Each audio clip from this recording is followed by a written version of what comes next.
I'm the finance director for that company, as well as the managing director. Just a brief about my background. I did my first degree in accounting and finance and my master's in business administration. I have about 14 years experience in accounting, finance, and all those things here. So, first I'd like to thank President for giving me this opportunity to speak to an energetic group of young students. And secondly, she specifically asked that I speak a little bit about farming, because some of you might decide to do your degrees but end up being farmers, because farming is profitable and all of you should know that.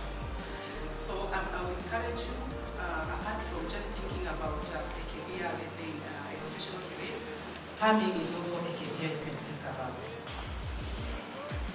Today, I'll go back to now the topic I specifically need to talk to you about. How are you going to sort yourself out in, is it September or November when you go to college? November? Okay, so how are you going to plan for your college trip in November? First, you need to have a budget, and this is something you can discuss with your parents. When I'm talking about budget, for those of you who are not studying business, I think for the business students, what is a budget?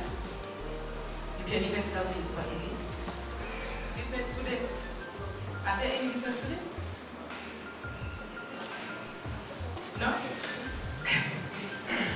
Budget is a plan of your expenses plus income. So if you have a business, for instance, you are going maybe to spend, let's say, 100 shillings to buy maybe stationaries. You have to know where you get that 100 shillings to buy stationery. It cannot just come from the skies. So you have to plan to get that money first in order to be able to spend. So as you go to college, there are multiple sources of income you might have. So first is your family, particularly your parents or even from a relative who is very happy with your performance in your exams, and then they give you an allowance to go to college with. And then the second source of finance for you as you go to college is student loans. I think there is that loan board some of you might be applying to. And then there is scholarship or grants. I don't know the terms of Tanzanian environment, but I think for best performance there might be some scholarships. And then you might have savings. In the few months you are going to have in between finishing your Form 6 and studying college, you might get a part-time job or an activity that can bring income. So when you add all those up, you can create it in a monthly format, and then you know how much you expect to get in, let's say, month 1. And then how with your money, the money you get, the numbers you give at the top, the money coming in when you spend your college. So first is you have to pay the school fees. For most of you, I believe it is going to be the guardian paying directly the school fees, so you don't need to worry much about this because they are not going to give you this as cash. And then you have to have money for rent. So this, I would advise that you pay your rent in advance if you get that money, and you don't hold on to it, so because you might find that you have other expenses to spend that money on. For those of you who will get a university hostel, should be your first priority, but if you do not, then please get a room, and preferably to save money, you can share with a friend you meet in the university, so that you can be sharing the cost. Then as you head out, you have never had to pay electricity bill, but now you have to come across payment of bills, which are the things your parents are taking care of. As you head out to college, you need to be ready to pay for this. So that allowance you get, you're not just supposed to spend it, you have to save it and plan how you're going to use it. There is an expense called groceries. I'm not scaring you, it's just that this is the first time you're going to be independent. So there are so many things you have to think about. It's also, I think, the way they structure the college is to prepare you for the next life, the working life you're going to start. If you don't live in hostels, hostels do not allow you to cook, so you have to buy food out. So if you get, you are renting out now, assuming that you are living in a hostel, we'll advise you to buy a small fridge which you can share with your friend, and you can, this will help you because you can cook like all the burgers on a Saturday, and then on Monday to Friday, all you need to do is just warm up and cook maybe rice or curry or whatever it is you're going to eat with your burgers. So everything is in the freezer. There's another cost you have to think about, transportation. And with transportation, it is better you find housing near the campus so that you can walk. But if that is not possible, then please use public transport. The Ubers and all other things, just save that money and use it for something else. Okay? How do you control your spending habits? So when you look at the budget, let's say Nancy, I think is already a popular girl here, and what is your name? Said, okay.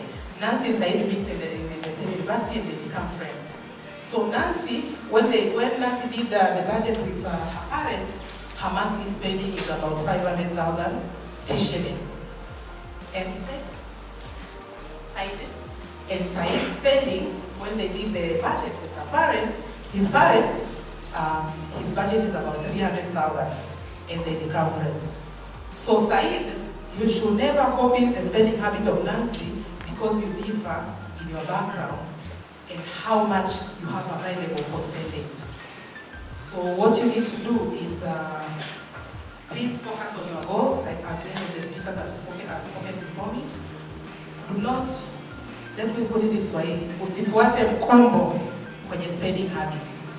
So make sure a budget is a very useful tool, just go with the budget. Don't copy. If let's say someone is eating a certain, you like different like chips, kuku, and then your budget is for ugali daga, it's okay. Provided it's the meal and you get some vegetables. You know, days pass. Don't copy the spending habit of another student. On savings. When you go to university, avoid having cash in hand. When you have cash in hand, you are likely to spend it. I remember one time I asked my mom, whenever I was young, when you are told, there's something, I don't know, Mom, there's no salt. You are told to go and look in the handbag. So as a grown-up, I asked my mom, Mom, why is my handbag sometimes empty? And she was like, Sarah, you need to refill it. And then I was like, why is your handbag always full? And then she's like, that is budgeting. I always make sure I replace the money you guys too take. So avoid having cash at hand.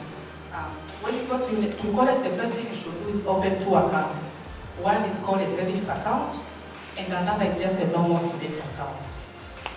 A savings account is an account, let's say your parent gives you, we set the budget for Nancy's at 500,000 per month. So her parents deposits for her or give her cash 1.5 million. So that is, I believe the term is 3 months, is it not? I don't know. The university said in Tanzania, I believe it is 3 months. So you are given 1.5. That money has to cover for 3 months. But you, being the good girl you are, you spend the whole 1 million in month one. So how can you avoid doing that? You can avoid doing that by putting the 1 million in your savings account. The savings account has limitations on the number of withdrawals you can do at any particular time. So some banks allow you maybe to do 1 withdrawal per quarter. Every 3 months you can withdraw only once. Your money is there, it is your money, but you cannot withdraw it. And these accounts normally don't have any charges. They give you interest, so they give you like a credit for putting your money there because the bank uses that money for their own activities, especially to loan it to other people. So the best thing is to put it in that savings account so that when month 3 comes and you need to pay, let's say rent 150 out of that 500,000, you take that 500,000 and you put it you transfer it into your normal account, the student account. These student accounts, you need to do your own research in order to choose a bank which has the minimum or no transaction charges. So now you have 2 accounts. The student account is the one you use for your daily transactions, And then the savings account is where you put the money which you don't want to use. And then what can you do? Sometimes we spoke about the budget, we spoke about the Said and Nancy example. So what do you do if you want at least to have, let's say you're friends with Nancy Said, and you want maybe to go to a movie with Nancy, but you don't have the money. It's not in your budget. When you need the numbers with your budget, it's not there. So what do? There are opportunities in campuses. There are campus jobs like I think maybe clearing the library, I don't know, wiping off the books. There are many activities at campus in which they engage students. And then there are some freelance job applications like Upwork.com. So there you can sign up and then people are giving, you can bid for a tender to do a job. Some people want us simple things like, I don't know, some of you if you're doing IT, just designing a simple website and then they are offering a certain amount of money. You bid for it if you get it. You decide the last point, please have fun in college. Join in, there are some clubs, so join the clubs, meet other people. Your life there is not just to go to classes and then go back home. Please have fun, get to network, because that is the very same network which will help you in securing a job. Those are the very same people you might reach out as you go into different careers. So you need to get to know them.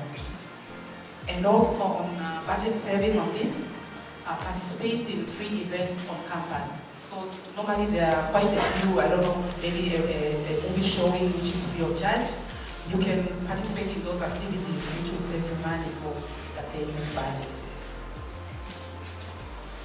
Last but not least, I thought maybe I should point out, since I'm working in accounting and finance, what you need, all the characters you need to be an accountant or a finance person in an organization.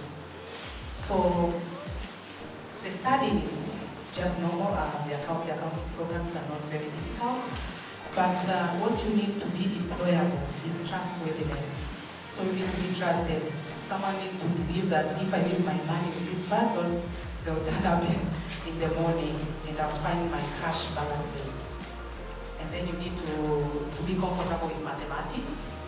There are a lot of numbers. You won't finish it only with the classes at school. So you'll be doing numbers throughout your life. You need to be confident and defend whatever you are doing. And lastly, you need to remember, when your boss asks you, where did that 500,000 go 5 months ago, you need to remember where that money went. And then the only downside of the career on such a field is long working hours. So you sometimes might find yourself working on weekends, but it is always it if you love your job. Thank you.